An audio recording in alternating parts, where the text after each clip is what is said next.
You are listening to War of the Stars, a Star Wars podcast presented by Realm of the Mist Entertainment, with your host, John Tolley.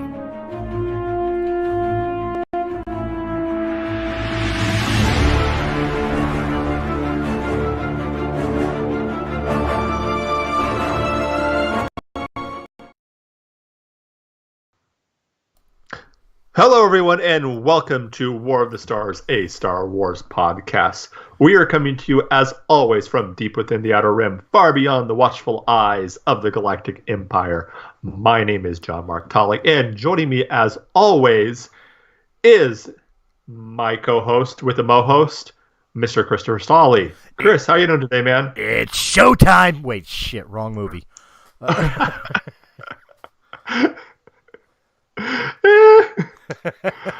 All right. Well, this is going to be a little bit of a shorter show today. We're just going to continue pretty much right where you left off last week with the secondary characters of Star Wars, and starting off with Vice Admiral Holdo.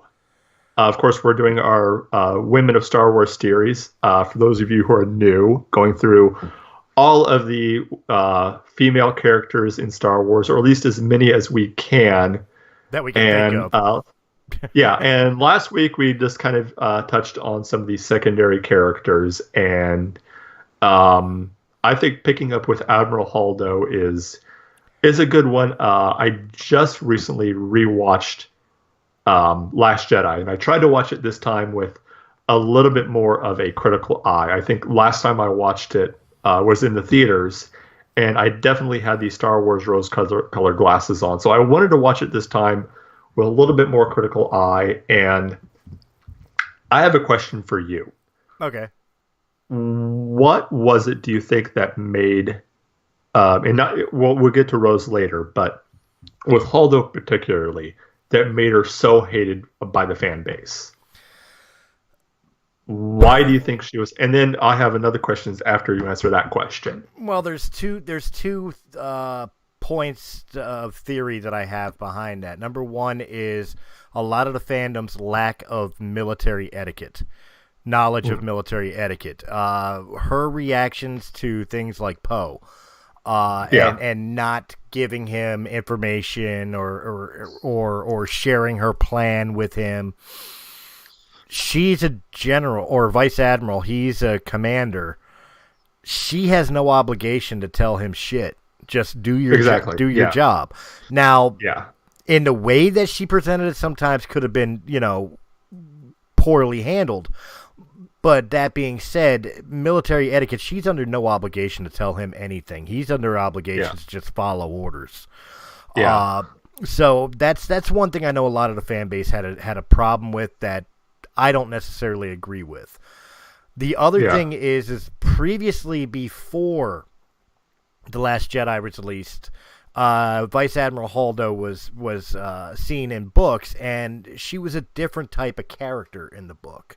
So a lot of the miscomplaint about her was the fact that she, for those that read books and the comics and weren't just the casual, film goer, she wasn't really the same character. She was in the book. She was more, and again, I hate using reference of other film franchises, but she was kind of more of a Luna Lovegood type, whimsical, out there, type character.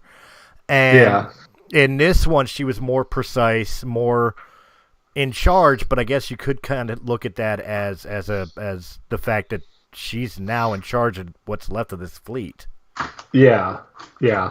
And I know the thing that you hear a lot of is, she's just a quote unquote SJW. And to me, that just comes from the fact that, nothing I seen of her character made me think that. I think it was just the fact that people see purple hair and they automatically think, oh, she's a feminist.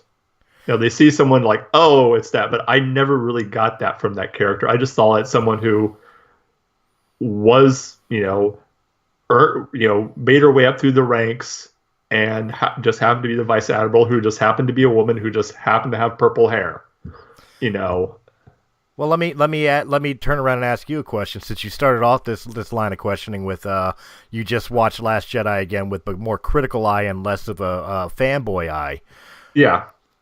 What is your take on Holdo, and did it change from when you initially saw it, just being excited to watch a Star Wars movie? Not really. No, I mean, I completely agreed with her rationale and her, like you said, and I wasn't in the military, you were, but I did grow up around people who were in the military, and my nephew's in the Army right now, so I do kind of know military etiquette. And as you said, she was under no obligation to tell him a dang thing. Like, she didn't have to tell him anything. So with that, yeah, I didn't really have any problem with how she handled the situation, what she did, because in the end, her plan would have worked if, and even whenever she confronted him near the critical point in the movie when Poe kind of tells her what was going on and what Finn and Rose were doing, and she rightfully calls him out of, yeah, I didn't do that because that's a stupid plan. Right.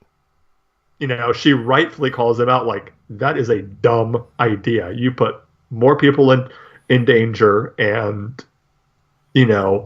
so yeah, I had no problem with what she did.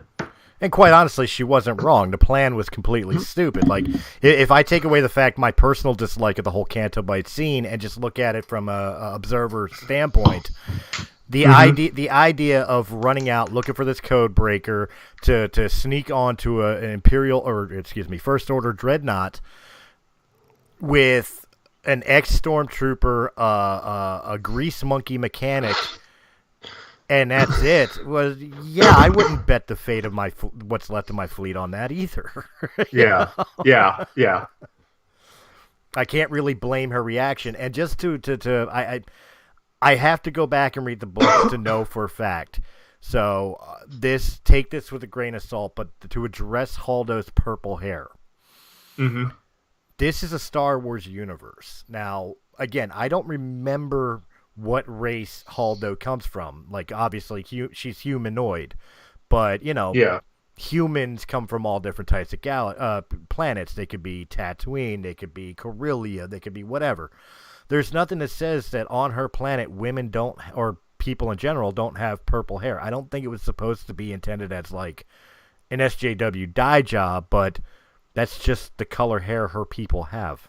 Yeah. I think it's today's society. There's so many people who, like I said, they automatically see that and they automatically think, oh, it's promoting this. And not that, some of the recent stuff from Star Wars hasn't tried to promote a certain political view. And we don't really go into that today, right now. But I don't think that just because she had a certain color hair that's what that meant. I mean, that's just, yeah. To be the devil's advocate, though, because she was a general and not necessarily like a representative of the Republic or something of that nature, or excuse me, I keep saying general, an admiral. Yeah. If I were to have one criticism of the way she looked, it's the evening gown. She looked like she was more set for like the Senate floor than leading a military. Yeah. I would have put her in a uniform and not in an evening gown. But that's a personal criticism. Yeah, I think they were trying to go more for the with that look for the Mon Mothma look, to kind of put her in that sort of which again, like you said though, Mon Mothma was a senator. Right. Who was kind of forced into a military role. Whereas, I don't really know much about the backstory of Holdo and where she came from initially, as far as her background. But I think maybe that's what they were kind of going for, was that. And you've had that kind of thing again, even with Leia. I mean, the first time we see Leia, she's not in a military outfit; she's in a white gown. Right, but she was undercover. She was undercover as a senator while representing Alderaan, all the while doing the rebellion's dirty work. So but that's one thing that from the books that you realize that maybe a lot of the casual movie goers missed. Holdo was a student of Leia. Everything Holdo did and everything Holdo, knows, she learned from Leia. Yeah, she literally followed Leia around like a lost puppy. So I mean, her reactions to people like Poe and how she played things close to the chest to get the plan executed. That was basically the best way you could describe it. Is that's something Leia would have done. Yeah, definitely. Of course, when we're talking about Last Jedi, the other female character that you, of course, have to talk about is Rose. Rose definitely, I don't want to say, she definitely was a divisive character among the fan base. I think more than almost any other character this side of Jar Jar Binks. Well, quite honestly, my opinion of Rose is that she was too sweet and innocent to be somebody who was wrapped up in a intergalactic war.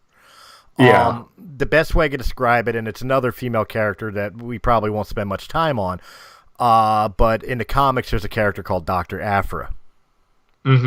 And she's kind of an Indiana Jones archaeologist character, and my problem with her in the Star Wars universe is that she feels like a comic book character in the Star Wars universe. Yeah. Rose feels like a sweet, innocent girl next door in an interstellar war. She doesn't fit. Now, that's no knock against Kelly Marie Tran. That's no knock against that's not even a knock against the writers. I just don't think the character itself fit. Yeah, I can see that. Yeah, it's really hard because, like you said, I don't know. Again, having just watched the movie again, I think they could have done so much with that character. I think it was a character with a lot of lost opportunity. I don't know if it was the way they wrote the character or a different actor, but having a character who lost her sister in battle and is going through all this stuff and coming from her background, I think that was a really lost opportunity with that character. That character could have been a very great character. And well, it's hard to talk about Rose and not talk about Paige, and it's quite honestly that short amount of time that we had with Paige. Yeah, I would not have complained if they would have switched roles. If Rose was the one that died and Paige was the one who went on the adventure with Finn, because Paige was a soldier. Yeah. She felt like somebody who's been involved with the Resistance for quite some time and has seen some shit, done some shit, and pulled her duty without letting optimism, emotion, whatever get in the way. Mission comes first, which is what you expect from somebody serving on these cruisers or anything else, no matter if you're a maintenance person or, actual artillery pilot or whatever, Rose felt like a teenage girl. The best way I could describe Rose, and again, it could be the way she was portrayed, it could be the way she was written, it could just be simply, she was the wrong character for the wrong time. But to me, she felt like a Disney character in a Star Wars film. I get that. I can see that. Yeah. I mean, she, like you said, she just feels very cute and innocent and like she was purposely, and again, this is no knock on Kelly Marie Tran or anything like that, but she felt like she was purposely chosen to get that preteen girl audience. That seems about right. Yeah. Yeah.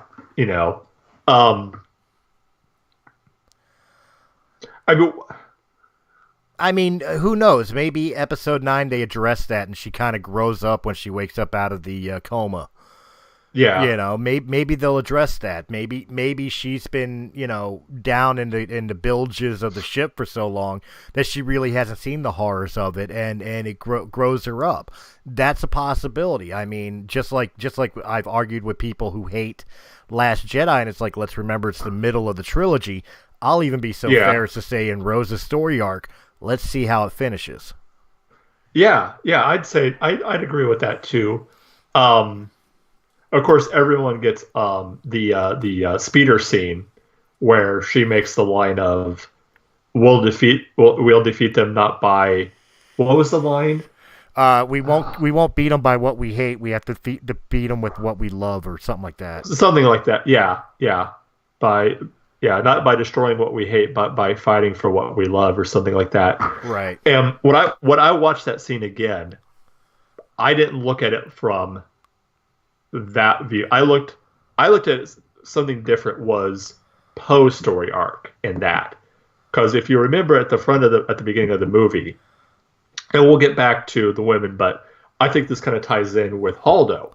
All right. And with Leia too, was when Poe is doing his attack run and she tells him to fall back and he disobeys orders.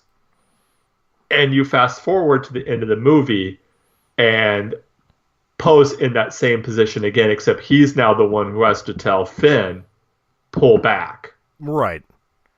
I thought that was kind of an interesting juxtaposition of him suddenly in that position of realizing, like, oh, okay, now I get what she was saying.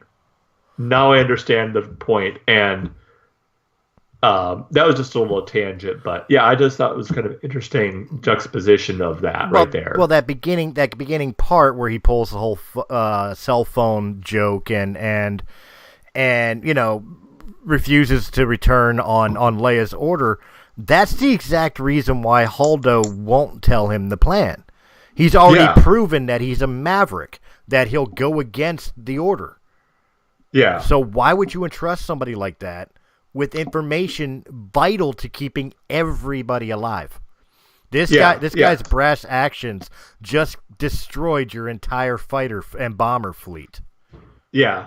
And I mean, in that whole scene, I mean, really, what was Finn gonna do?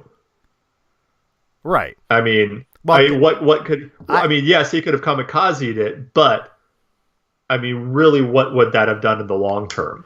With the critical eye, that Rose stopping Finn from ramming the Death Star ram, was the dumbest move on the planet. Because as much as I personally didn't want to see Finn die,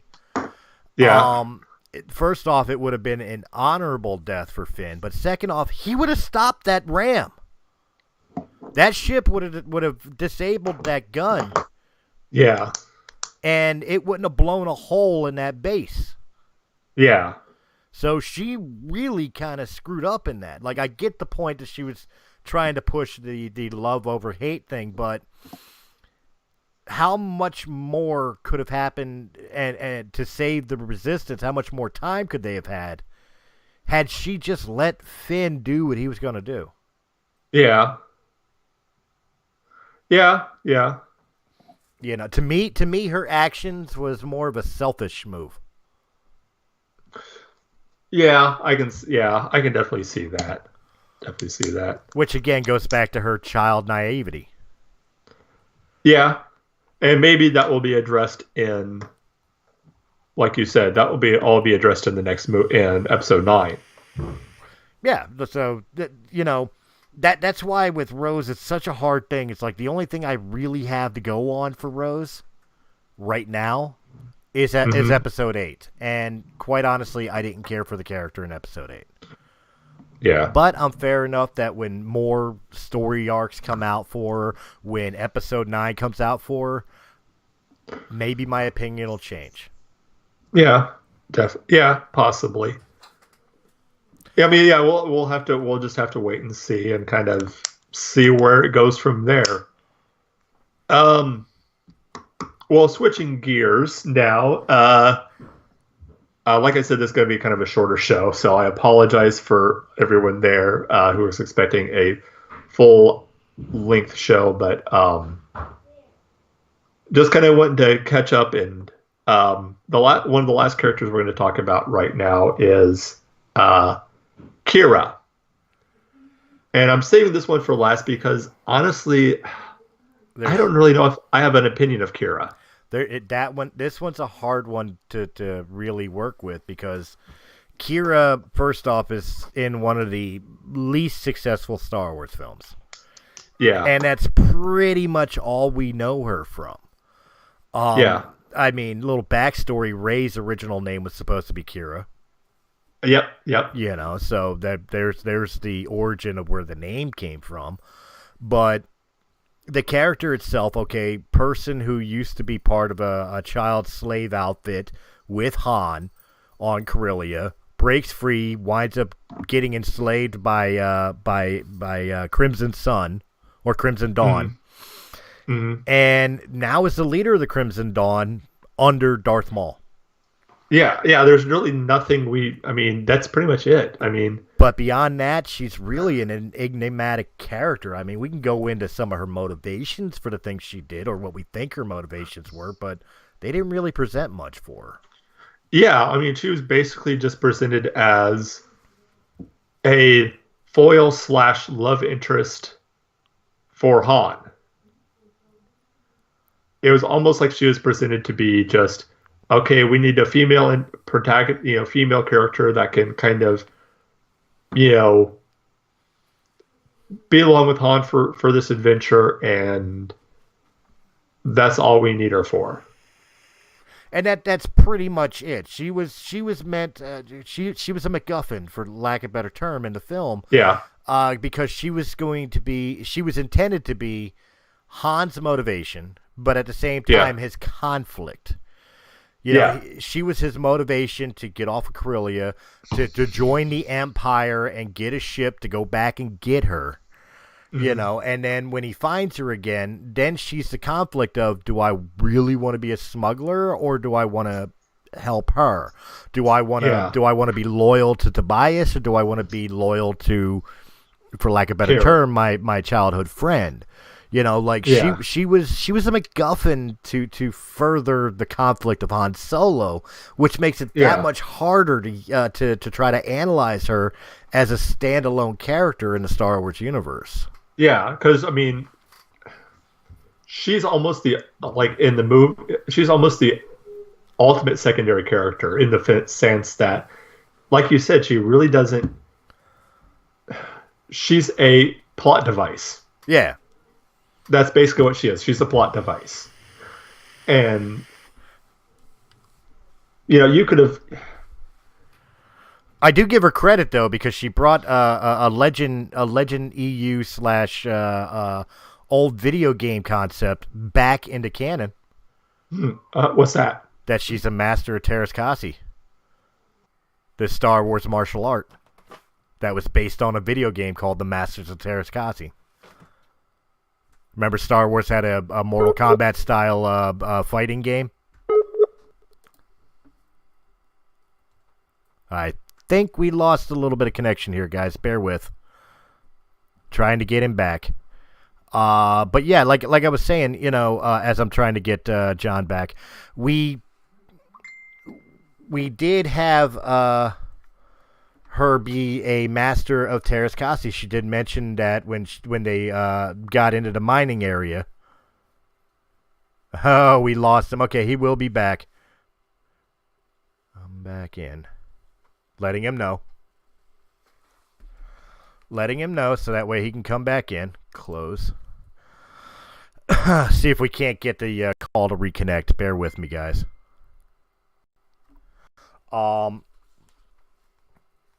It's weird to do a show without the host. The long and the short of it is that Kira's motivations is what I question. Because when she obviously was with Han on Corellia and they were looking to escape the controls of things like I forget the creature's name that control. Hey, he's back. Hey, I'm back. Sorry about that, people. Technology, yay! No problem. I was rambling like a bumbling idiot while trying to get you back on. No, like I said, she was a master of Terras Kasi, which, if you remember correctly, was a video game series in the EU, wherein Star Wars had its own Mortal Kombat style game.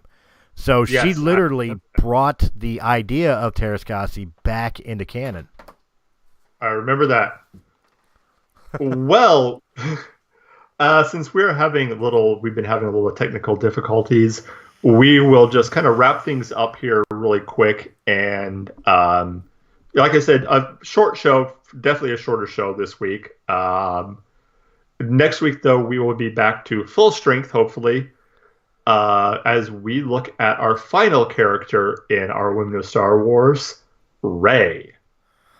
Rey Skywalker Kenobi Palpatine. Yeah, exactly. That's what we'll find out. She's related to all of them. That's it. She's all of them. Rey Plagueis. Rey Plagueis. Let me just throw them all out there. All your fan theories. Rey Plagueis, Kenobi, Skywalker, Palpatine, Snoke. I don't know. Would anybody have really boned Snoke? Well, I guess for the money. Yeah. I guess so.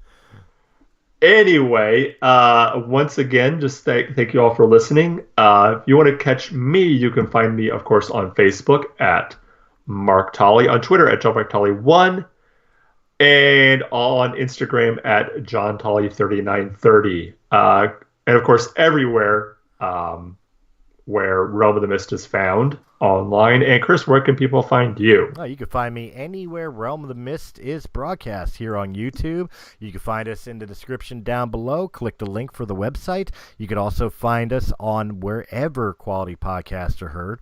Make sure you're checking out all the other great podcasts of Realm of the Mist Entertainment, including Realm of the Mist Podcast, War of the Stars, a Star Wars podcast, It Had to Be Said with Venus, Press A Gaming Podcast with Zephyr Zero, and our newest podcast releasing tonight. Our good buddy Anthony Anthem has now joined the group with his own podcast, Delivery Brothers Podcast. Check him out, guys. It's going to be a lot of fun. Definitely.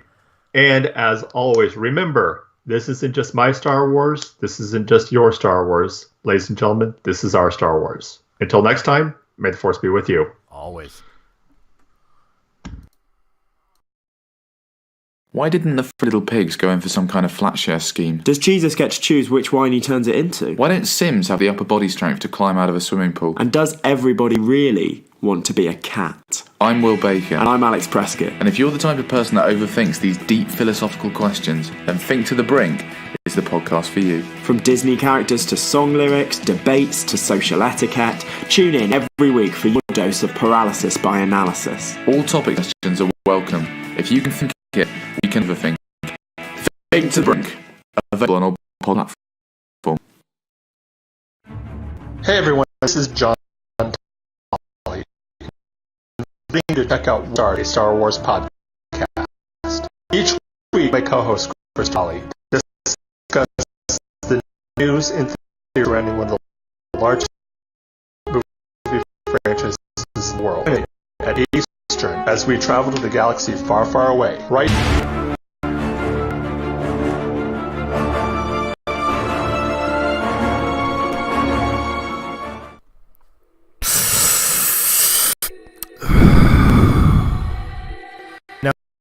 When you need CBD, vape juice, or new mod, go to Vape Scorpion. 10859 Boston Avenue, Philadelphia, PA 116. They are formerly known as East Coast Vapor. They have all your needs, all the equipment, all the juice. And hey, while you're there, sit down, enjoy a beer, your own, and just hang out with a bunch of cool people. So guys, if you really need your next vape machine, or maybe you just want to try a locally made juice, make sure you hit up Vape Scorpion. That's 1085 Boston Avenue, Philadelphia, PA 19116. Or give a call to 215-464-8273. Oh yeah, and make sure you let them know The Realm of the Mist Entertainment segment. He said, but she said, how dare you say that? That's offensive. Well, someone's gotta say it. It had to be said with Venus. Catch the live show Tuesdays at 9 p.m. Eastern Time. Check out the recordings at any time. Guest Tip Weekly. Listener, beware. Mature content, sexual content, trigger warning. Do you dare say it? Hi, my name's Chris, and I'm here to tell you about Realm of the Mist podcast.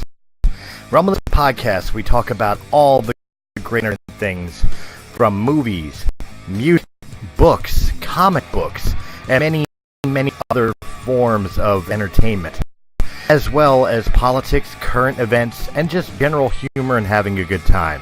If you're looking for a podcast that is right up your alley, look no further than Realm of the Mist podcast here on Anchor.fm or fine podcasts can be heard.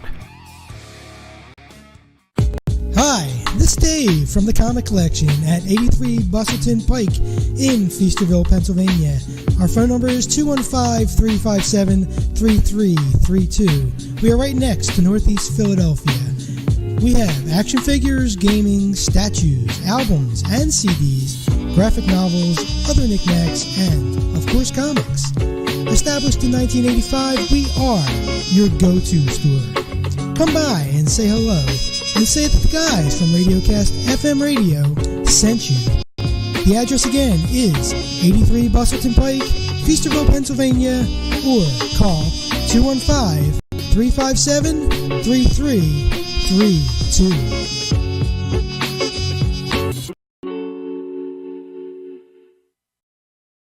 Three-eyed turtle? Is that alright? What the fuck is a three-eyed turtle? Are you tired of the same old podcasts with no humor? Well, join us for After Hours. Everything is funny, at least to us, on Anchor.fm and where quality podcasts are heard. How the fuck did we get on this? I don't know. FCC started this shit. It's their fucking fault. Everyone, this is Dak. This is Liam. And this is White People Shit. We are a bi-weekly podcast. Whoa. Maybe you're bi-week. I'm straight and strong. It means twice a week, you douche. Oh. Yeah, listen to us twice a week. On White People Wednesdays, we talk about gay stuff, zombies, superhero sex positions. And on Featured Peep Fridays, we interview the Featured Peep of the Week. Yeah, like a fucking furry. Guest podcast, and look for the white dude in red pajamas. We're on Apple Podcasts, Stitcher, Spotify, YouTube, and anywhere else. We believe in equal opportunity humor, where all things can be made fun of. So if your feelings get hurt and you're offended, you can always eat a dick.